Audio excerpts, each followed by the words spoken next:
Good morning, everyone. Thanks for joining in. Let's do a collective bow down and humble down. Then raise our Kundalini and put ourselves in a bandhan.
The talk today is the talk that Shri Mataji did on this day, the 9th of February in 1992, which was appropriately in the Perth ashram. And we all know the first part of where she talks, where it suddenly rains, and then everybody's worried that no seekers turn up.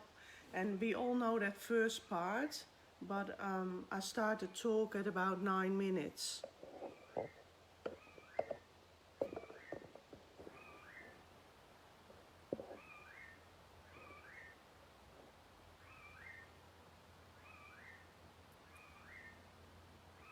In our life, we should see if we have that balance or not. It's very important if we have to see Sri Ganesh. Sri Ganesh, as you know, is on Muladhara. He controls all our senses as far as the Muladhara is concerned, especially all the excretion. So we are not people who believe in the indulgence of it, neither we believe in the detachment of it, but in the balance. That's why you all have to be married, you have to have a proper physical life, and that you should have proper children and lead a very sensible, dignified married life. That is very important. But love should be there. There should be love between husband and wife, between children and parents and everyone. If one person goes into imbalance, the whole family goes into imbalance. To establish a family sweetly and nicely is also an art. And if both of them agree and say that we do this way, I'm sure it's not difficult, because you are Sahajogis, you already know the quality of balancing. What I find in the West now is the balance has gone really on the rocks, because see now there are all kinds of problems of homosexuality and this and that. This is just because of imbalances. People have gone to that limit. Another is asceticism, where people are ascetic, made ascetic, like in TM and all that.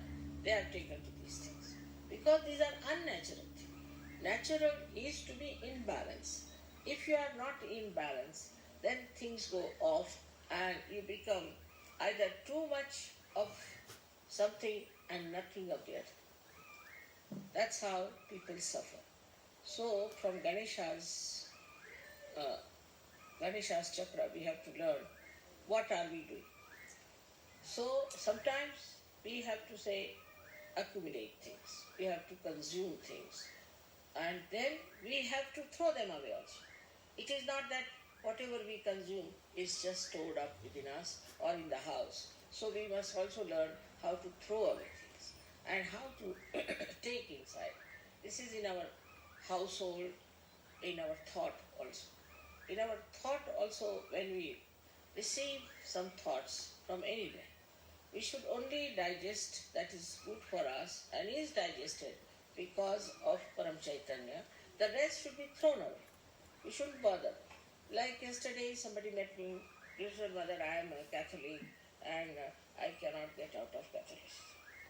She wants to do surgery. Then I said, you stay in Catholicism because there is no question of balance. But in Sahaja Yoga, whatever good of Catholicism means that you have to worship Christ. That part is all right. The rest, whatever is nonsensical, has to be thrown away. So the whole atmosphere that you face of thoughts, of ideas, of books, whatever you read, you must develop a capacity to consume that is good for you, and whatever is bad should throw away. I must say in Austria, people are really doing that very well. Somebody is now doing research on Quran. He is taking out all the essences of Quran which are in balance. Quran talks of balance, talks of that you must have balance, equilibrium. It talks of it. And so he has taken that point. And now he is taking out all that creates imbalances in the Islamic book called Quran, which people have used for imbalances. On one point, you can show how they have gone deviated from their path. Deviated means they have gone into imbalances. For example, Christianity now, you can take it very clearly that they didn't use Ganesha's principle there at all. But all throughout is written that you have to look after yourself in a moral way. That in the Old Testament is written that, not coming? Can't hear me? I think you can, but it's going to take me. Now in the Old Testament it is written, thou shalt not commit adultery. But Christ has made it even subtler, very subtle, because he's at Agya, controlling the eyes. So he said, thou shalt not have adulterous eyes. But the Christians have crossed all the limits of adultery, all the limits. I mean, I don't know to what limit they are going to go now. I mean, it's really they have gone amok the way they are going into this kind of a experimentation. And then what will happen to your children? What will happen to your society? That's what is happening now in complete imbalance. Completely in imbalance, all these societies where they are using adultery as a style of life. What Christ has said, just the opposite there. Same as Shri Krishna has said that in everybody resides the Spirit. Then everybody is just the same. How can you have caste system? You can have at the most caste system according to the work that you are doing. But you can't have caste system according to the birth. You cannot have. I mean, it's so plain, clean. You can see it so clearly. He has said it that everybody has got the Spirit. So everybody can ascend. Christ has said the same thing. He has not said that women don't have the Spirit or men have the Spirit. And look at the way these people are talking that they cannot have ordination. Of course, I mean, ordination itself is humbug. But still, I would say, but to deprive someone of certain rights because they're women or men is something absolutely, I should say, nonsense. It has no relevance to dharma, because dharma means balance. Dharma means balance. The one who has balance is the man who is dharmic, who is in the center. If you are in the center, say you take, say, a balance. It's called as balancing, but in Hindi it's called as tarazu. Now you hold it in the hand. It's called as balance. Can you imagine? Hold it in the center. The center of gravity of that balance is in the center. Now, if you go more on this side, this will go down, or go on this side, it will go down. But if you are at the gravity point, you cannot move this side or that side. Can you imagine the gravity is coming from Mother Earth? And Mother Earth has made Sri Ganesha. So this gravity point within us is to be maintained.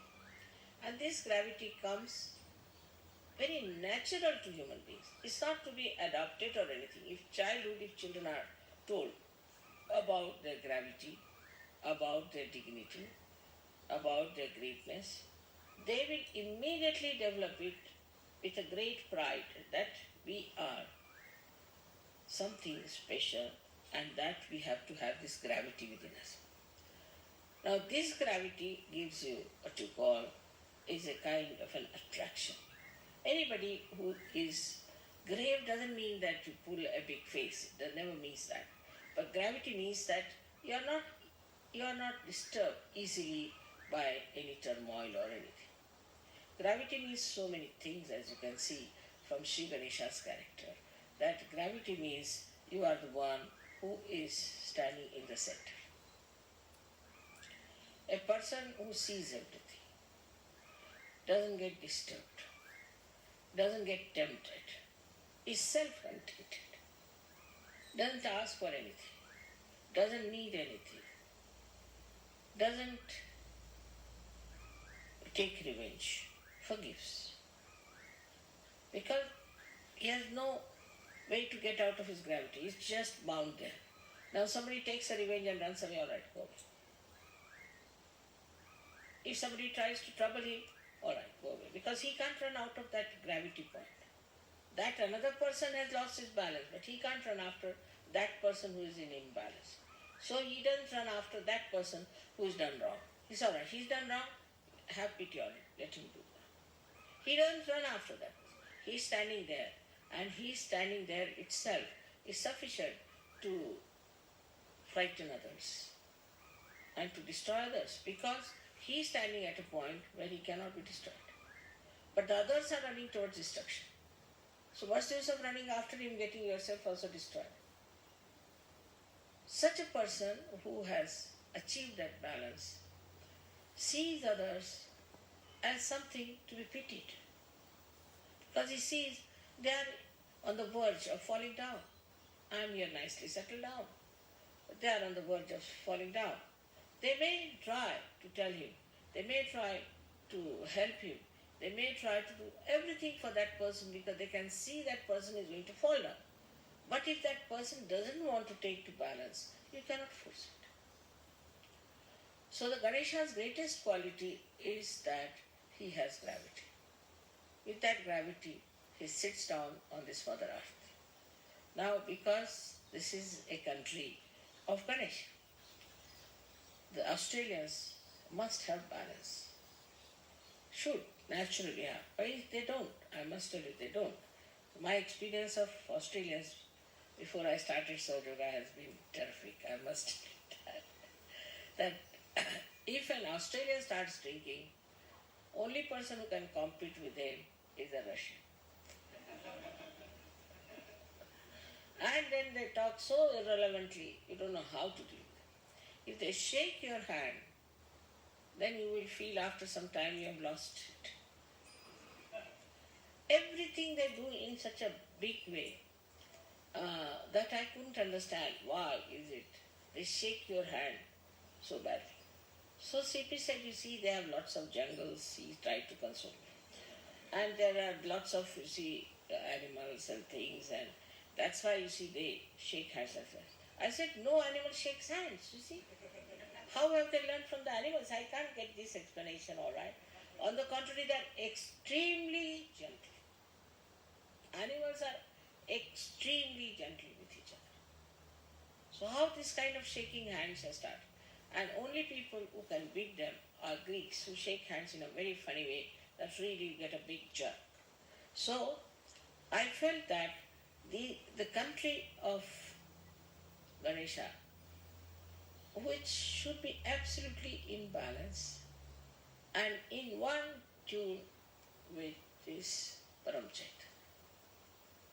You see the animals who live in the jungles. You have so much of nature. See these trees. They grow up to a point. They do not aggress others. They do not fight. They do not have groups. Nothing of the kind. Just they grow, accept whatever is given to them, live with it happily, and if they have to be destroyed, they accept the destruction.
Now stay on for a little while if you have the time, but for the people that have to go to work, let's do a collective bow down to Shri Mataji, raise our Kundalini and put ourselves in Bandhan.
Thanks everyone for joining in and have a great balanced day.